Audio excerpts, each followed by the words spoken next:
she's got a new energy. She wants to go back and finish getting her realtor's license, and she wants to be involved and help out with both the RIAs and, start coming to our meetings and things.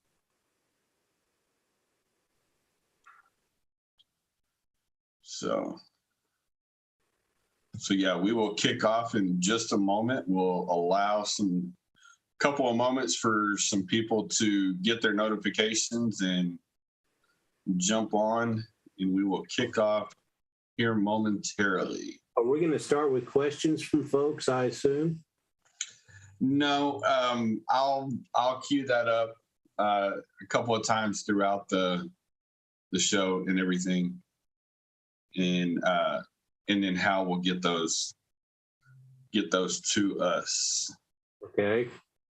So I'm seeing here that we are connected.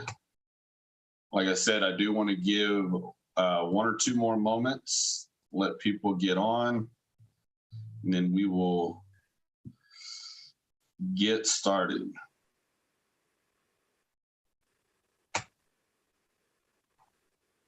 All righty. I'll give it about 30 more seconds. As soon as my clock says 6:02, then we will get started. For those couple that are on here already, thank you for jumping on early. Do us a favor and hit the like button and hit the share button, and help us out. And we got a really good show tonight, really good topic, and we want to help as many people as we can tonight. So I see my clock says 6:02. Let's go ahead and get started, jump right in. Tonight, we're going to be talking with a very special guest and special friend of ours, Mr. Tom. For one, I want to thank you for joining us at last minute. I'm going to give a moment of silence here in just a minute, but I do want to acknowledge something. You hear us talk a lot on these live trainings and at our RIAs and even on our radio show. You hear us talk a lot about relationships. And over the past few months, I've been getting to know Tom pretty good. And, we've been building a relationship, and he knows him and Ray are really good friends. They've been friends and they've done partner stuff together. They've known each other for quite a while. I think they got started around the same time and everything. And I don't know if you guys that are watching know this or not, but one of Ray's business partners, Sharon, she's been out for a while. Well, she recently passed away, and today was the funeral.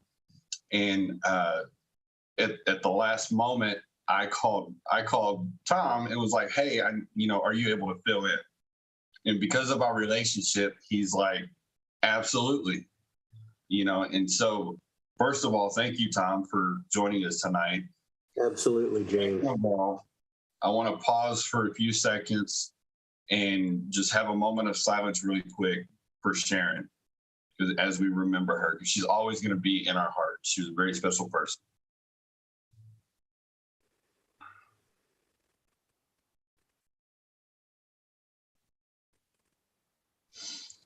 All right. Again, thank you guys. Hit the share button, hit the like button. Tell Mr. Tom thank you for being here on short notice. We're going to be talking about how to get unstuck and how to make sure that you have the right goals in mind and that you are focused on the right activities to meet your goals in 2022. So before we get into the content that we're going to deliver tonight, I got one question so far for you for the group, and that is, where are you in your 2022 goals? We're about to, here in the next several days, we're about to close out the first quarter. So where are you on your goals? Are you on target? Are you on track? Are you struggling? Are you not even close? Or have you exceeded your goals? Did you have a goal of doing 1 deal, but you've done 4? Let us know in the comments. Are you struggling, on target, or on path?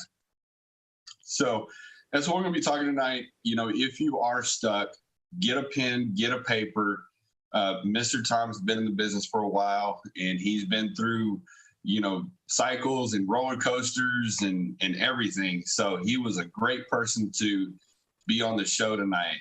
So Tom, what do you want to start off, giving some advice on? Well, first of all, you just mentioned, are you meeting your goals? And I have a question that precedes that. Do you have a goal? You can't meet a goal that doesn't exist. And when I was just getting started in my early 20s, I had a very specific goal. I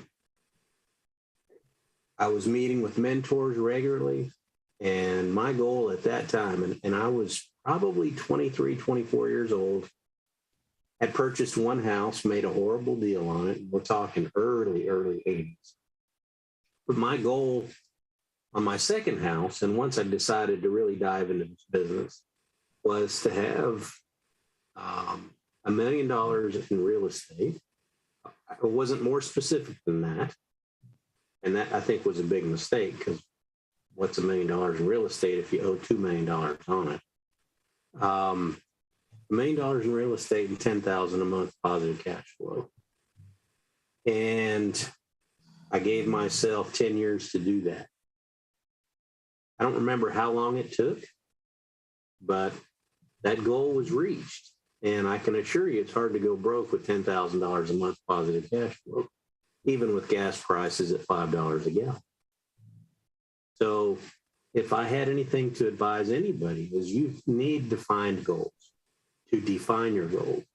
What are they? What are you trying to accomplish? Everybody says, well, I want X amount of money. What do you need the money for? Having it stacked around the room isn't going to do you any good. What are you going to do with the money? You have some kind of a specific list of toys, travel, helping a church, volunteer work. What is your goal? What is your end game? What are you trying to accomplish?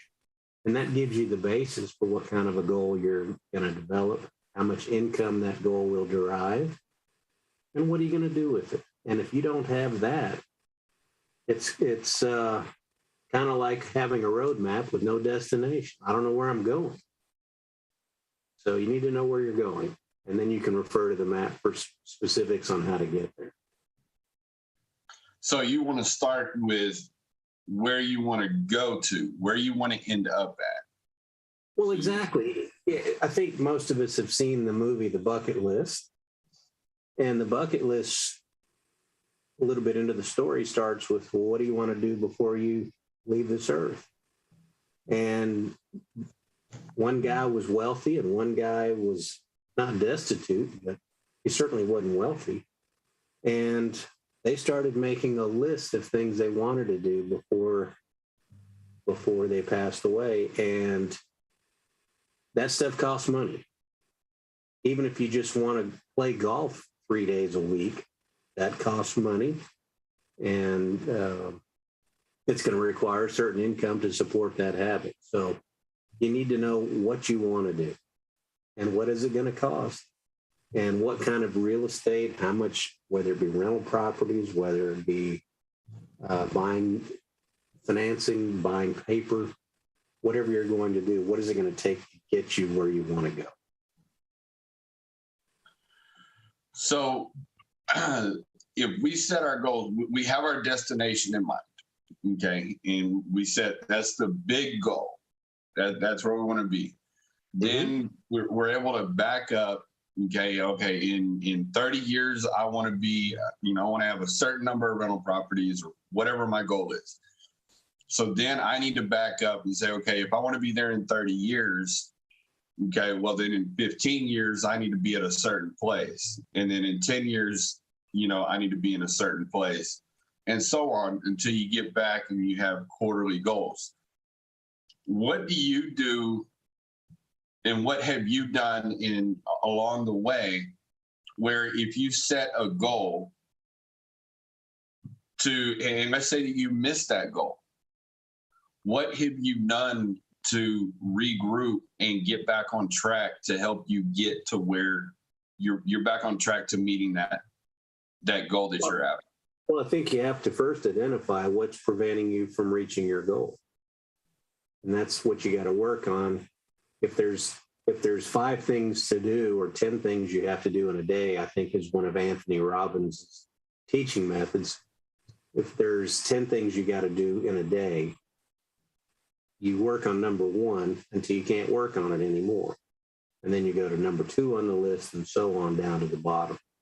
If your goal is to buy, let's say, a rent house per quarter for the next 10 years, that'd give you 40 houses. That's a lot of real estate. That'd be a great goal. That's a lot of property to deal with. And that's going to require so much work, so many hours. And if you've got a job down at the sawmill that's 50 hours a week, it's only going to give you so many hours a week to deal with acquiring rental property. And if you're not going to commit to that time, you're going to have to alter your goals for what resources you are willing to commit to. You have to make your plan match your goal. And some people, well, I want the 40 houses, but instead of spending evenings and weekends working, they want to go to the beach and drink beer. Those two don't go together. You have to remember that everything has a price. Being wealthy has a price that has to be paid. And being poor certainly has a price that's going to be paid. So you have to decide what your goal is and what you're willing to sacrifice to get there. So in other words, the plan that you have, you got to set your goals. Okay. Everything that I'm hearing here, we're working backwards at things. So we start out where we want to end up, and then we're working back to where we are today. Okay. So that's the goal. Then we have to come up with a plan that is in alignment with that goal. Exactly. And then your activities that you're doing throughout the day, as you mentioned, your activities have to be aligned. Like you mentioned, going to the beach or going to the bar or, whatever you're doing, if that's not an activity that's leading to closing that next deal or getting you to the next step to where you can take and reach your goal, you're probably never going to get there. Well, I have been a scuba diver for over 30 years, and there's a simple saying for scuba divers, those of you that dive. I haven't been in a while, but it's plan your dive and dive your plan. Don't deviate from what you plan to do, because it becomes very unsafe when you're 100 feet under the surface. So the same thing for anything else. If your plan is to do X, then you have to stick to that plan if you hope to get there. It's just simple stuff, common sense. And things that can get in the way of doing that, entertainment, vacations, etc. That's if you are led astray and do those things, it's going to just delay your goal. Whatever time it delays, whatever your goal is, and it's, again, just common sense. If you're distracted, your goal is that much further out of reach. So for the audience, again, I want to, because we just kind of breezed through that, say that saying one more time, and I want somebody watching volunteer, leave that in the comments, because I love that that saying. What is that saying that you just said? For scuba divers? Yes. Well, anybody that's a certified scuba diver, probably one of the first crackers out of the box they teach you for safe diving is to always have a buddy, which is not part of the plan here in real estate, but it sure helps. But to plan your dive and then dive your plan. So in other words, whatever you set out to do, your goal, you got to stick to it if you hope to reach it. Do you ever take a minute and evaluate your goals and determine, well, if this goal is too big or this goal is too small, or maybe this goal is not right?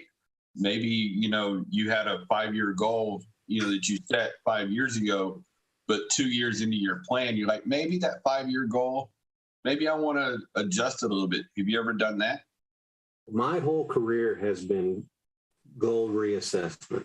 And I have enjoyed a modicum of success by pivoting to the marketplace. If you can't alter what you do to where the market is, and I'll use an example. Suppose in the 1860s or 1880s, you were a buggy whip manufacturer. And in 1903, Henry Ford comes up with the idea of the assembly line. And all of a sudden, there's not so many buggy whips being needed because people are driving carriages. Do you want to be a buggy whip manufacturer? Or do you want to start figuring how you can sell parts to Henry Ford?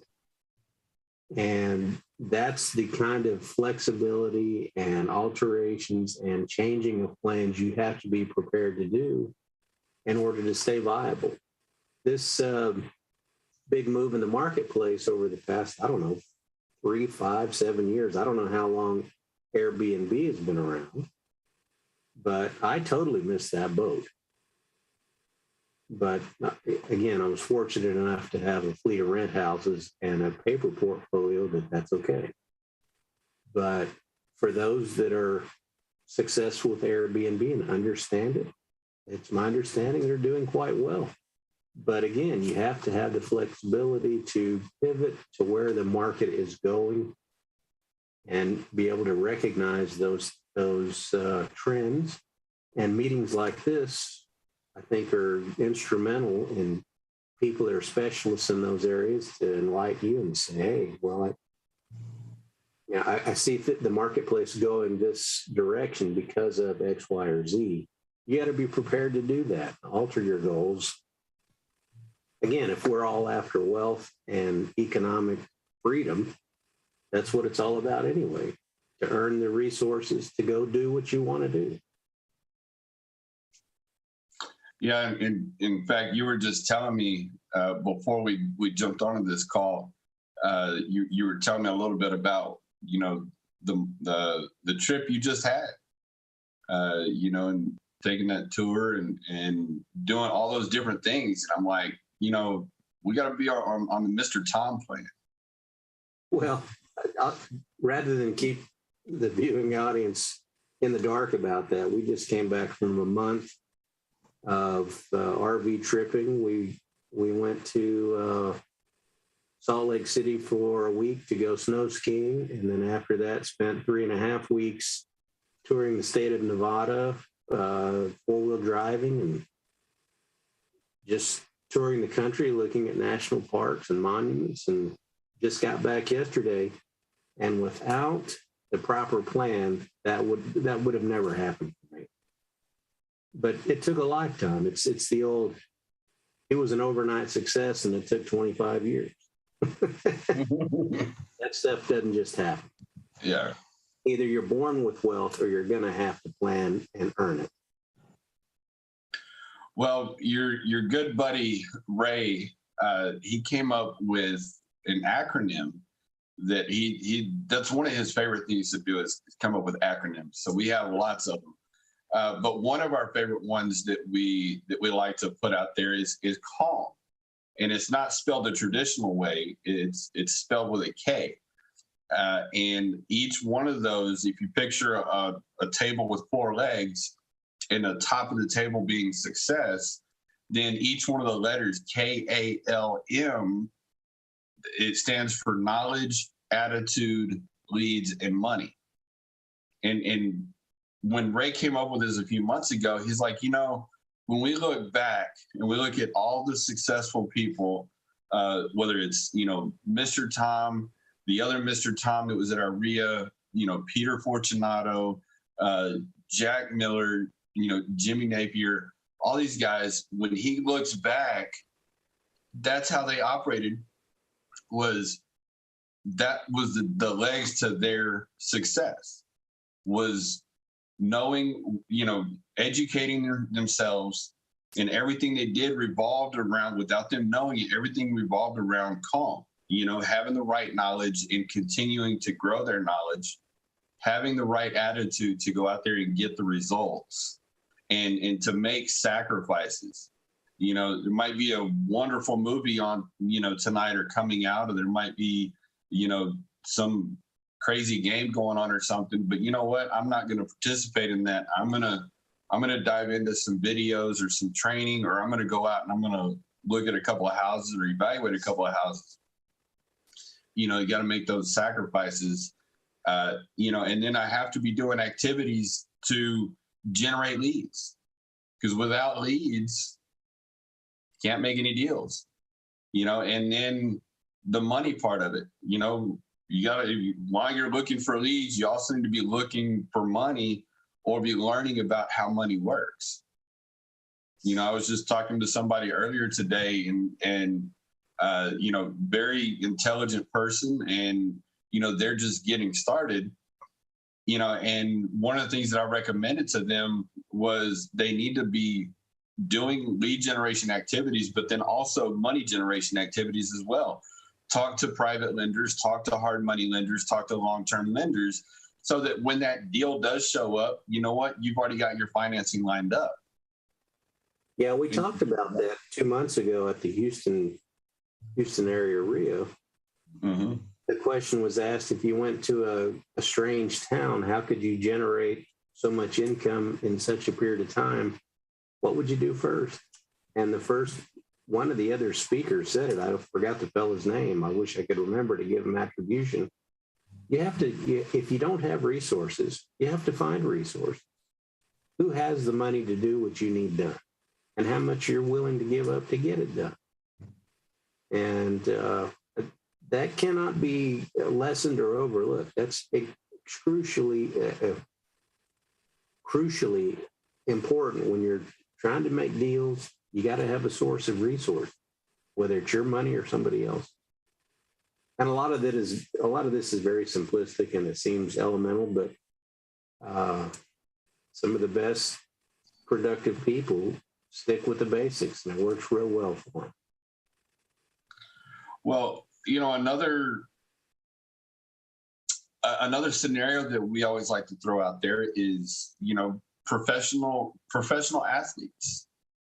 They have coaches. I mean, think about. As much as I don't like to bring up the name, for my competitive reasons, but look at Tom Brady. The guy that can't decide if he wants to retire or not. He's probably the greatest quarterback to ever play football, but he's got a quarterback's coach. And there's times that he's out there on the practice field and they're working on the very basic stuff. And they're out there, he'll do the 3 or 5 step drop back and he'll just throw a pass. And that quarterback's coach will be out there watching his mechanics. And that's the same thing that we have to do as entrepreneurs. We have to take a step back as often as we can and look at what we're doing. What is... Or have a coach that's looking at what we're doing. Yeah. Absolutely. That's why these meetings that y'all host once a month are so vitally important. Because if you don't know, I can assure you the knowledge is out there. But it's not gonna come knocking at your door asking, would you like the knowledge today? You've got to go seek it out. It's the old phrase, the teacher's ready to teach when the student's ready to learn. Mm-hmm. The teacher's got the knowledge. He doesn't need to go out there knocking on doors. The students need to come and say, hey, we need this knowledge, and we're in some instances going to have to pay with time or money or other resources in order to get it. Experience, all of that's important. So guys, we're getting close to about halfway through. Tonight is going to be a little bit shorter, but if you have any questions, if there's anything that you're struggling with, or you have your goals, if you have any questions in regards to what we're talking about tonight, leave a comment in the comment section, and Hal will get that. Hal, who is our wonderful producer, he produces our live streams and our radio shows, and he is our lifesaver when it comes to technical support. He will get those questions to us. So if you have a question that is, you're struggling with something, leave us a question so that we can get that answered for you. These weekly trainings are here to help you get on the right track. Is this training here going to help you go out and close a deal tomorrow? Probably not. I mean, hopefully hopefully we deliver something that will help you get there, but these trainings are designed to help you get on the right path. Let me address something you just said, James. It may not help you close a deal tomorrow. Well, the student may not know how to do that, but somebody in this chat room probably does. And we need to learn. You open the discussion with how relationships are so important. If you're trying to work on a project, buy a house, get a rental, whatever it is, real estate related, and you've got an opportunity and the numbers look right, you need to seek out those that know how to do it and communicate with them. And just because you don't have every detail doesn't mean you can't do the deal. Even if you have to partner with somebody that knows implicitly how to get it done. That is the purpose of this networking, is to bring in people that are already successful at what you're trying to accomplish. We've said over and over again how important mentorship is. If you can't do it, somebody can, and you've got to bring those people in to help. And that's why we're here. Happy to help. Absolutely. And so I want to give you guys a couple of things, and then maybe Tom, you can add a little bit to this. And a couple of things I'm about to mention does sound like we're kind of beating some things over the head here, but again, it's going back to the basics and what are you doing to reach your goals? So a few things that you can practically do to help get you there. Networking. We've talked about it. We've talked about our RIA meetings that we have. We've talked about, engaging in our Facebook groups. Networking is key. Like I said, a year and a half ago, a year ago, I didn't really know who Mr. Tom was, but now we have that relationship that I can pick up the phone. Absolutely. With an hour's notice or 2 hours notice and say, hey, can you help me out? Can I interview you, tonight? And because of our relationship and because of our mutual relationship with Ray, and then our relationship that we have and that we're building, yes, I can do it. Just got back into town yesterday after a long trip, and here he is dropping what he's doing to help me out. Okay. Relationships, that starts with networking. I already mentioned lining up your money, lining up your leads, get your leads going, be active on social media, get out of your comfort zone. I made a challenge to our students last night on our coaching call. I made a challenge to them and basically gave them a homework assignment that every day this week, or at least 3 or 4 times, I want them to go out while they're driving for dollars. If they see an abandoned house, I want them to stop the car, get out, pull out their phone, and shoot a video. I buy houses. This is my name. This is what I do. Because, and then post it on social media. And it may take a couple of tries for them to do it. It may take a couple of takes and everything. Even today, there's times that it takes me, 2 hours or more to shoot a 3-minute video because I'm having to do it over and over. I fumble my words or I don't say something, I don't like it, but I do it and I keep doing it. Social media is such a huge tool in a huge platform that you can find deals out there. You just have to consistently post and engage. So that's why I challenge them to do that, and get out of their comfort zone, shoot those videos and start up, a Facebook business page. I mean, that is free to do.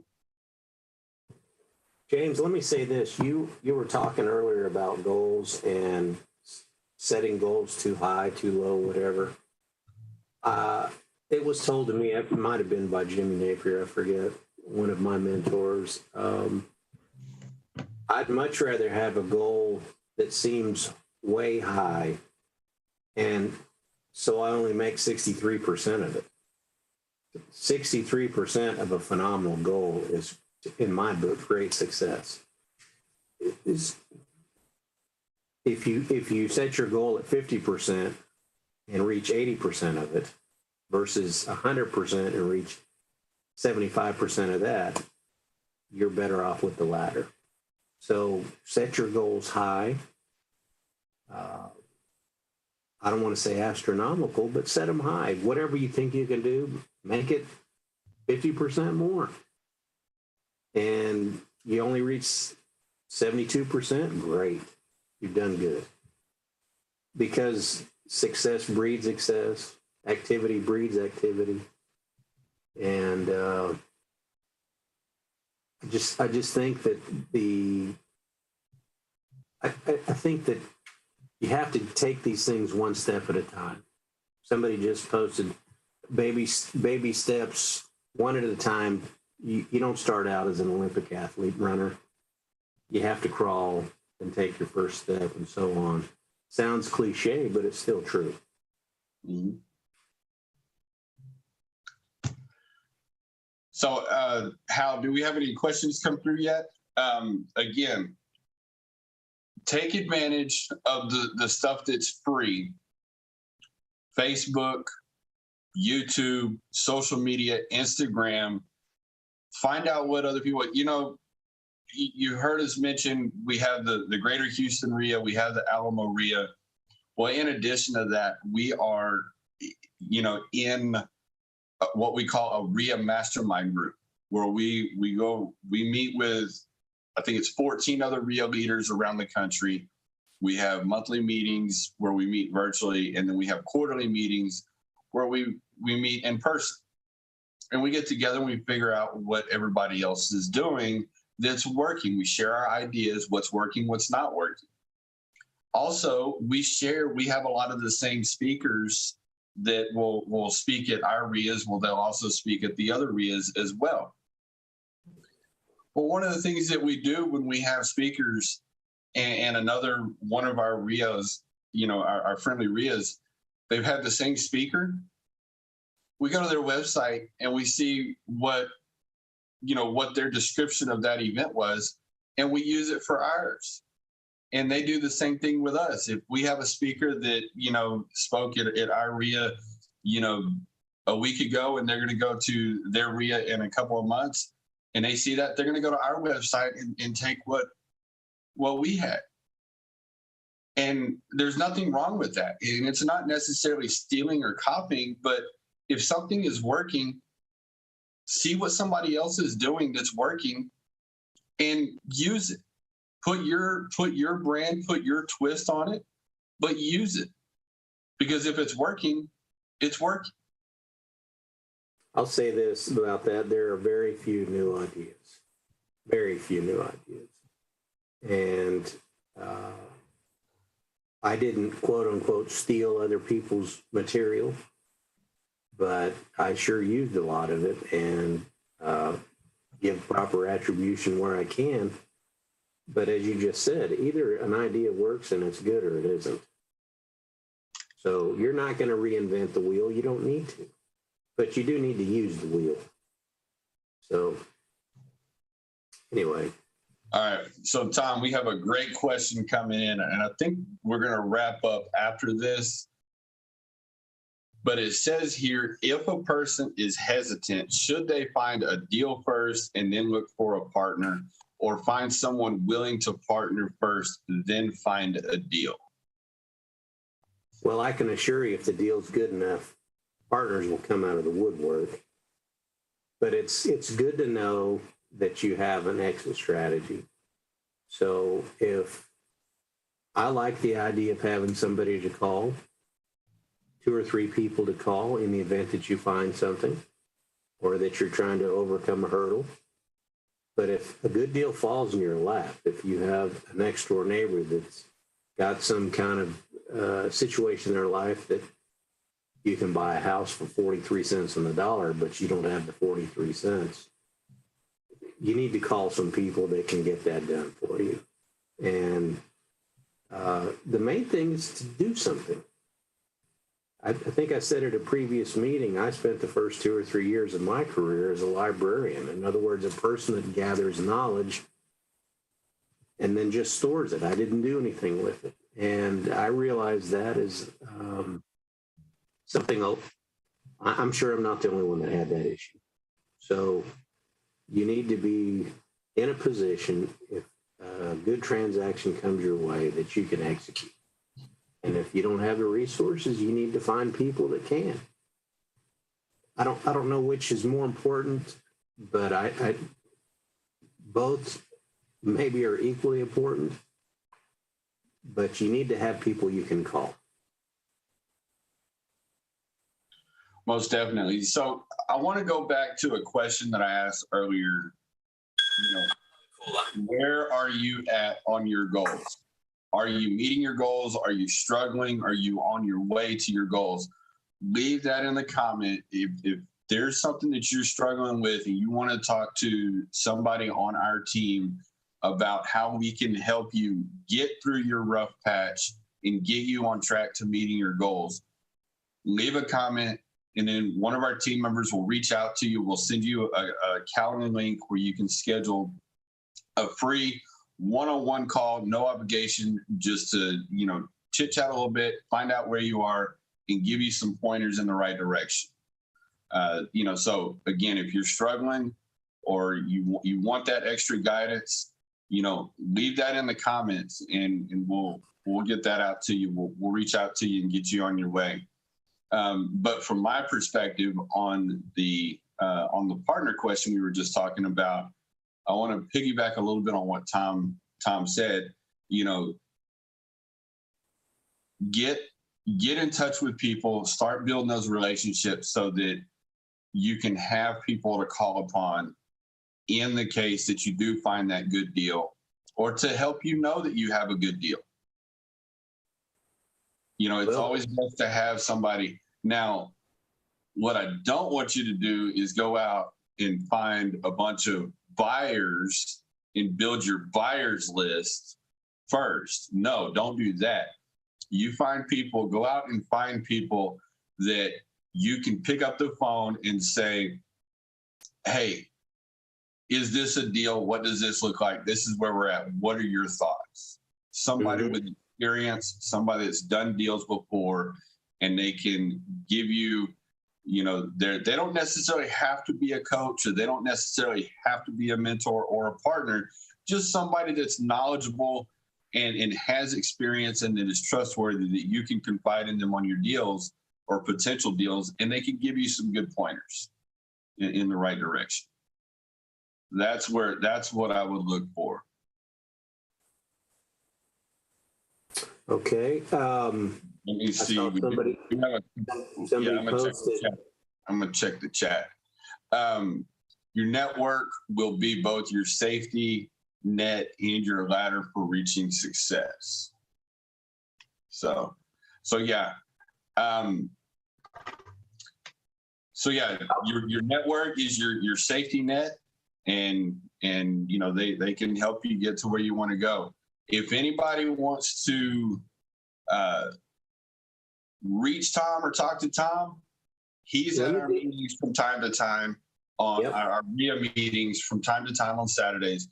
When he's not on vacation or anything like that, he definitely comes out and he definitely supports us. So if you have anything, shoot a question here on the chat. We'll be glad to go back afterwards, throughout the day tomorrow, and address that. But other than that, if you're at our RIA meetings, he's definitely a person you can go up to and shake his hand. I loved getting to know Tom over the past few months, and I look forward to continue that relationship. Absolutely, James. Absolutely. Somebody had posted about my social media stuff. I don't have any social media. I don't Twitter. I don't have a Facebook page. I'm not involved in any of that. I'm involved in doing business. So if somebody wants to get through to me through the group, I'm happy to respond. I guess they could email through the group, and I'd be happy to call them back or whatever we could do to help them out. Yeah. So Tom, give one more piece of advice or one more nugget, and then I'll close us out here in a minute. Don't let fear keep you from moving forward. I alluded to that earlier. You're not going to have the answer to every question. I don't. But one of the things I think that made me to the success, whatever success I've enjoyed, is I just plowed ahead. If I didn't understand how something worked, I still moved forward until somebody said, you can't do that. And then I would say, why can't I? And sometimes they weren't right. Yeah, you can do it. I'm not suggesting you go outside social norms or the law or anything, but I am suggesting moving forward. Move forward till somebody says you know, and have them explain to you why you can't do what you're doing. Don't be afraid, because that fear, false evidence appears real. You talked earlier about acronyms. That can keep you, that's can stand between you and your multi-million-dollar success. Don't let that fear keep you from being productive. So if I could offer any kind of advice in that regard, that's what it would be. Awesome. Well, guys, you're still watching. Thank you for being here. Leave a comment. Tell Mr. Tom thank you. Again, he, at the, drop of a phone call, he stopped what he was doing, and he showed up tonight, and hopefully we encouraged you. So tell Mr. Tom thank you. And, if you're at our next couple of meetings, I'm sure he'll be there. Go up and shake his hand. He's a great guy. I personally thank you, Tom, Yes, sir. for being Absolutely. there, and on behalf of Ray, I'm sure Ray thanks you as well. Glad to help. I appreciate y'all having me on. That's it, guys. We're gonna sign off here in just a minute. You guys have a good night, and we will see you at our next meetings. We'll put links in the comments for our upcoming events. We'll see you guys later. Okay, James.